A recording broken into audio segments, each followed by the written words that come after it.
起，升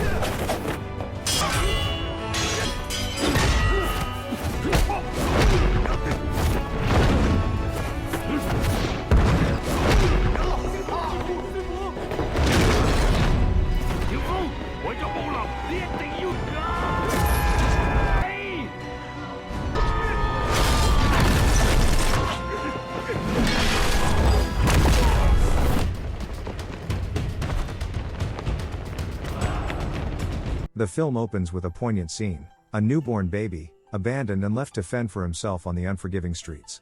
Yet, fate intervenes in a remarkable way. A compassionate couple stumbles upon the infant and, moved by his plight, takes him into their home.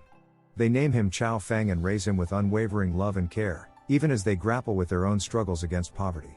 Despite their hardships, Feng is granted the extraordinary opportunity to study under a legendary Shaolin master, who imparts to him powerful fighting techniques from a young age.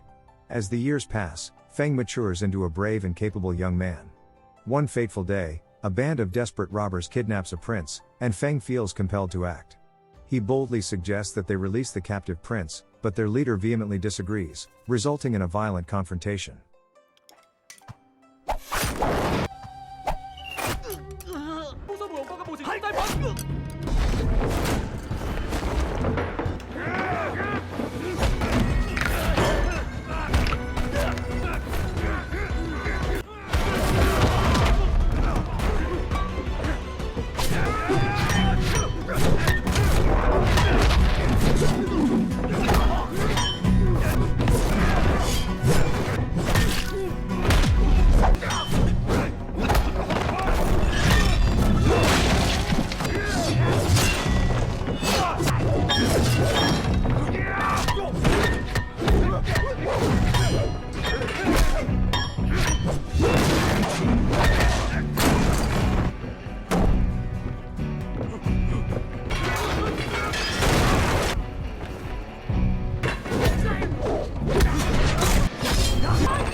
In a display of his formidable skills, Feng defeats the robbers and gains their respect. However, his triumph is short-lived. At a meeting with other sect leaders, Feng is blindsided by an accusation from Bei Shijing, one of the leaders, who claims that Feng has committed treason by killing Brother Ma, one of their oldest sect members. Bei presents damning evidence, a letter from his brother-in-law asserting that Feng does not belong to their clan and is unfit to lead. To exacerbate matters, the widow of the slain Brother Ma appears and accuses Feng of murdering her husband. Despite the gravity of these allegations, Feng remains composed, confident in his innocence. Yet, before he can mount a defense, the eldest brother of the sect leader reveals a shocking truth. Feng is actually an adopted child from the Khitan nation, abandoned by his biological parents. This revelation shatters the image that many had of him, leaving them to question his motives and integrity. Faced with overwhelming shame and rejection, Feng chooses to go into exile, despite the desperate pleas of his loyal followers who wish to defend him. Unbeknownst to him, King Morong Fu of the neighboring kingdom observes Feng's retreat from a distance. Seizing the opportunity, Morong Fu sends a skilled thief named Zhu on a mission to steal a precious book from the Shaolin College, promising her information about her biological parents in exchange. Determined to uncover the truth about his origins, Feng returns to his adoptive parents' home, only to find them gravely wounded and unable to share their secrets before they pass away. Two monks arrive and accuse Feng of murdering his parents, spreading this scandal far and wide. Desperate for answers, Feng seeks out his former teacher at a Shaolin temple, only to learn that his mentor has died and that he is now being hunted by members of the Shaolin school for reasons that remain unclear. As he attempts to escape, he encounters Azu, who is disguised as a Shaolin student and attempting to steal a book from the temple. Initially suspicious, Feng confronts her but ultimately chooses to save her when he realizes she is in distress. In the ensuing chaos, Azu is injured as they both flee from their pursuers, setting the stage for an uncertain journey ahead. As darkness enveloped them, Feng drew upon his knowledge of inner energy to heal Azu's injuries. When she finally regained consciousness, her eyes filled with gratitude as she thanked him. However, as he examined her more closely, Feng realized that her wounds were far more severe than he had initially thought. Determined to save her, he resolved to seek the aid of a holy healer. After days of searching, they finally located the healer, a revered figure capable of curing Azu's afflictions completely. Upon their arrival, however, Feng was met with hostility. Bei Shujing and Madame Ma, eager for vengeance for the actions he had taken against his own brother, confronted him. Despite the danger that loomed, Feng approached the holy healer, pleading for assistance. The healer agreed to treat Azu but imposed a daunting condition: Feng must exchange his own life for her healing. Faced with this perilous choice, Feng consented, willing to sacrifice himself for Azu's sake. Before the exchange could occur, he requested that those closest to him join him in a ritual of solidarity, where they would all drink from a shared cup. Madame Ma was the first to partake, paying her respects to Feng's selfless act for a woman he barely knew. Bei Shujing followed reluctantly, still harboring suspicions about Feng's involvement in his brother's death. The other members of the beggar sect, whom Feng regarded as brothers in arms, also joined in, united by their shared struggles. This act of camaraderie ignited a fierce confrontation, culminating in an intense battle where Feng found himself outnumbered 1 against 100 soldiers.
As he lay unconscious from his injuries, a mysterious figure emerged from the shadows and kidnapped him, leaving Azu in the care of the holy healer.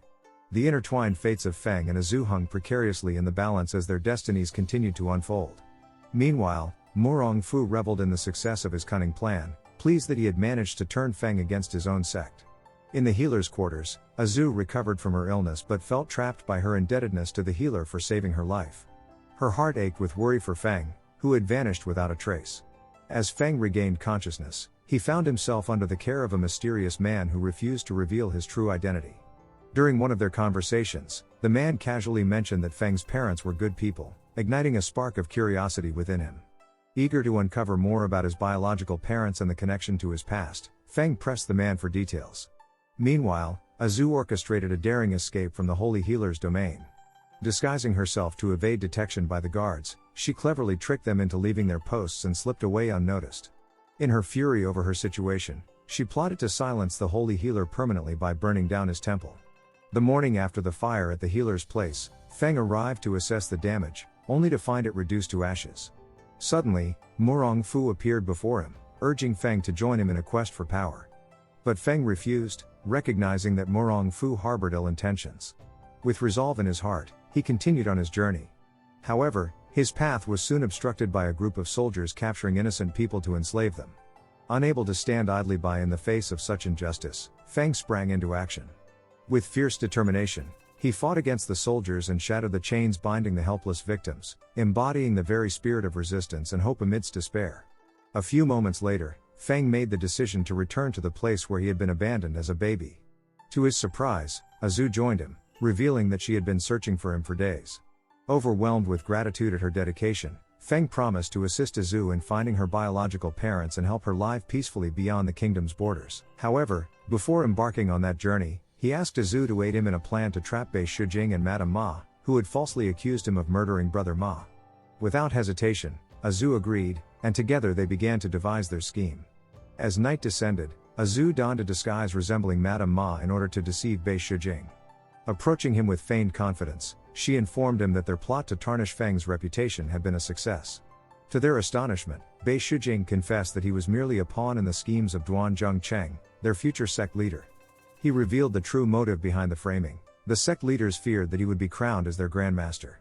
After sharing this critical information, Bei Shijing departed, leaving an unsettling feeling in the air. It became evident that he suspected Feng and Azu were behind his framing, as he later met with the real Madame Ma to discuss their actual plans, which had now come to fruition. They disclosed that Duan Zhengcheng was responsible for the murder of Feng's biological parents. With this revelation weighing heavily on him, Feng resolved to confront Duan Zhengcheng and avenge the wrongs of the past. As he and his companions made their way to Duan Zhengcheng's residence, they stumbled upon a heated argument between him and his wife, accompanied by their young daughter. The cause of the dispute quickly became apparent. Duan Zhengcheng had been unfaithful to his wife with another woman. In a fit of rage, his daughter, Ozzy, launched an attack on her father using needles. Feng instinctively intervened, saving Duan Zhengcheng from harm. Grateful for the timely rescue, Duan Zhengcheng invited Feng to stay at his home for a while. Feng recognized this as the perfect opportunity to exact his revenge on Duan Zhengcheng for all the suffering he had caused. While at the residence, Azu witnessed another intense argument between Duan Zhengcheng and his wife. The woman expressed her exhaustion over her husband's constant infidelity and revealed that she had abandoned one of their children out of spite, hoping to instill resentment towards both Duan Zhengcheng and the child. As she listened, Azu suddenly realized that she was the abandoned child they were discussing. The pendant she wore matched one belonging to Ozzy. However, she was not ready to confront them with this truth and chose to leave without revealing her identity as their daughter. Later, While waiting by the boat, Azu continued to manipulate Feng with romantic advances, fully aware that he was planning to kill her biological father. She professed her love for him and praised his caring nature during her recent illness when she needed comfort. Despite her efforts to sway him, Feng remained resolute in his mission and reminded Azu of their shared future once their task was complete. He then left her side and proceeded to Duan Zhengcheng's residence, only to find that his target was nowhere to be found. Instead of finding Duan Zhengcheng, Feng encountered a group of monks who cautioned him about the perils of revenge and the destruction it could wreak upon his own life. Their words fell on deaf ears, as Feng was consumed by an unrelenting hatred that propelled him forward in his quest for vengeance. Upon returning to his boat, he was taken aback to discover Duan Zhengcheng waiting for him. Fueled by rage, Feng unleashed his fury, mercilessly attacking Duan Zhengcheng with his signature technique, the 18 Dragon Palms. In a shocking turn of events, Azu suddenly revealed herself, having been disguised as Duan Zhengcheng all along. In that instant, a wave of realization washed over Feng. He understood that his actions were futile and would only bring about the death of those he cherished. Heartbroken, he carried Azu's lifeless body back to her biological parents, where Duan Zhengcheng revealed the truth behind the false accusations that had plagued him. He explained how he had been slandered by Bei Shijing and Madame Ma, who had conspired with Murong Fu to usurp their sect. This revelation ignited a new sense of purpose within Feng, compelling him to confront Bei Shijing and Madame Ma. Upon arriving at their location, he laid bare all that he had learned, recounting the events that had unfolded and how he had finally uncovered the truth about Duan Zhengcheng and their sect's eldest brother. Just then, Ozzy burst onto the scene, seeking vengeance for Azu's death. In a fierce act of retribution, she poured hot oil onto Madame Ma's face. Before Feng and Ozzy could exact further punishment on the two conspirators, they were interrupted by the sound of approaching soldiers. Bei Shijing quickly recognized that Murong Fu had come to rescue him and fled to seek refuge. However, fate took a grim turn as Murong Fu's soldiers brutally murdered him. The atmosphere thickened with tension as a fierce battle erupted between Murong Fu and Feng, culminating in a fight to the death.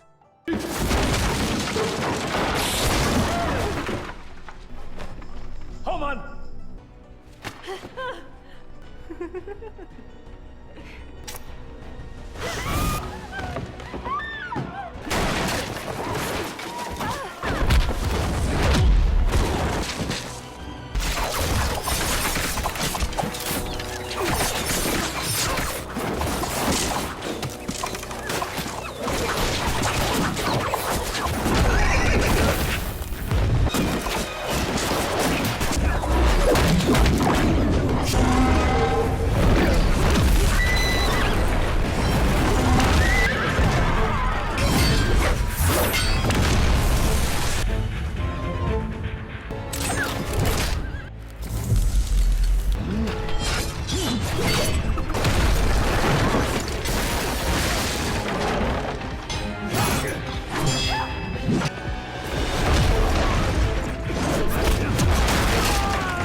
After emerging victorious over Morong Fu, Feng made the difficult decision to leave behind both the army and the beggars who sought his aid for the future.